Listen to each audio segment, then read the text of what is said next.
Hey you guys, if you are one of the many who underestimate the power of the pawn, then welcome to the Space Invaders game. This is an absolute beauty. Literally just played it, and we have the French defense, because it's what I'm playing, 4 points. Okay, and knight to f3, I play d5, and we exchange in the middle. So fairly normal, French exchange. Now c5, if the pawn takes, I'll recapture with a bishop, which is always good.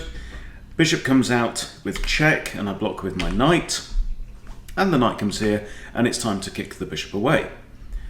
Bishop cannot retreat here, because obviously b5, then he's only got one square, and then boom, death for the bishop. So the bishop decides to swap himself off, and the dark squared bishop comes flying out. Now this is something that quite often happens. If you're careful with the French, you can actually get a nice control of the centre, although it doesn't often look as though this is an opening that lends itself to central control. So I develop my dark squared bishop, proposing a trade, and we trade off dark squared bishops. White now castles, and I decide to grab the d-pawn with my one of my c-pawns, because I have two, and the knight recaptures. Okay, so we've got a situation where I've got the only bishop on the board, but I am not castled. So now it's time to press forward with my central pawns, and you'll spot something of a theme going on here. Okay, knight retreats now to b3. So these knights, where they are, going to cause my king absolutely no trouble whatsoever. But I need to be careful about rook e1 check. So I just preempt that and add another defender to this pawn, because it's actually attacked now twice. And the rook comes across to e1, I develop my knight, and the queen comes out. Now here, did I miss a trick? With c4, that would be a pawn fork on queen and knight. I think I missed a trick. I was too focused on my side of the board and what I wanted to do, and I missed a sitter of an opportunity there.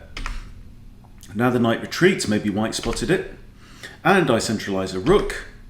The knight now comes round to f3, so it's taken him a bit of time, but he has got his good defensive knight there, guarding the h2 square, all important. And this is the very, very typical setup, and I have exactly the same going on my side of the board. So all good, safe as houses. Now we centralise the other rook. The queen is looking at this pawn, but my queen is defending it. And now the knight comes in. So white's got hopes of playing queen h7 checkmate, so he must do something about that. G6. This is all fine. Now the knight grabs my bishop, and I recapture with the pawn. I could have recaptured with a rook, then we'd have had a rook face-off, but I decide to recapture with a pawn instead, maybe opening up ideas down the f-file. But more than that, I now have the pawn centre. White has no pawns developed in the board whatsoever, and I have 1, 2, 3, 4, 5 pawns in the board. Centralise my rooks, quite happy, but let's make use of this pawn centre. Queen comes across now to f3, and I slide my rook over because this knight is actually undefended. Queen retreats. And now e5. Bum, bum, bum, bum, bum, bum. If you know what Space Invaders is, you are of a certain age, and I salute you.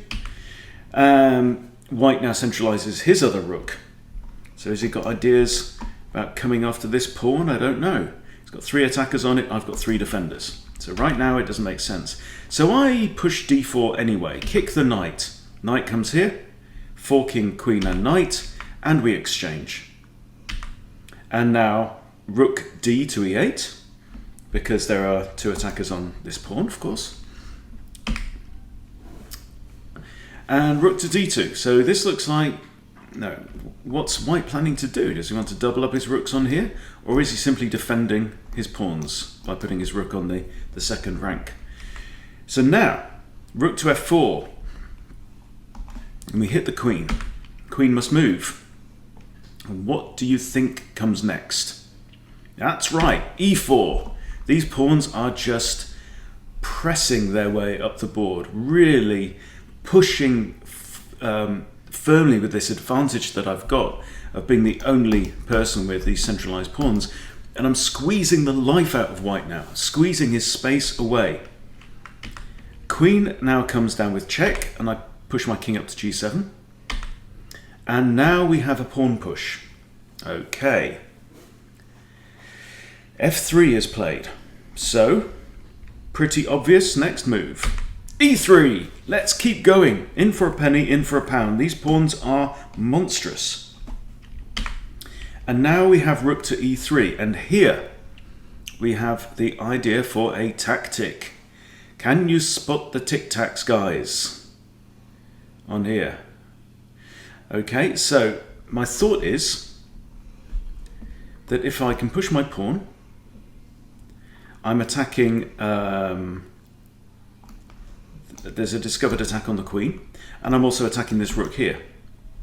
Now currently, if I were to do that now, white could play queen back to c3 with check against my king. Then my king would have to move. So I move my king first.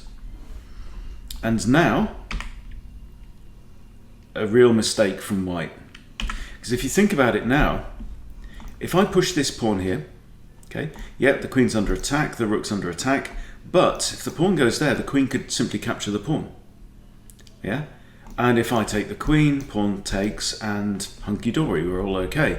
But white moves his pawn, and that enables this tactic. Okay? So, pawn to d3, I'm hitting the rook, I'm hitting the queen, desperado time. White grabs the rook, a little bit of compensation, I recapture, and that is the end of the game because white here resigns, being a full queen to a rook down. And look at these rooks, they've got nothing. They've got absolutely nothing. What's going to happen? These pawns are going to just keep going and finish the job off. So hugely satisfying. It is really good feeling when you can use pawns that effectively in a game. And these guys really did do an amazing job and just squeezed the life out of my opponent here. And just got my nose just back over 1500 again. I mean, desperately trying to stay over 1500 at the moment. So I hope you enjoyed that. I certainly enjoyed it. Thanks for watching. See you later.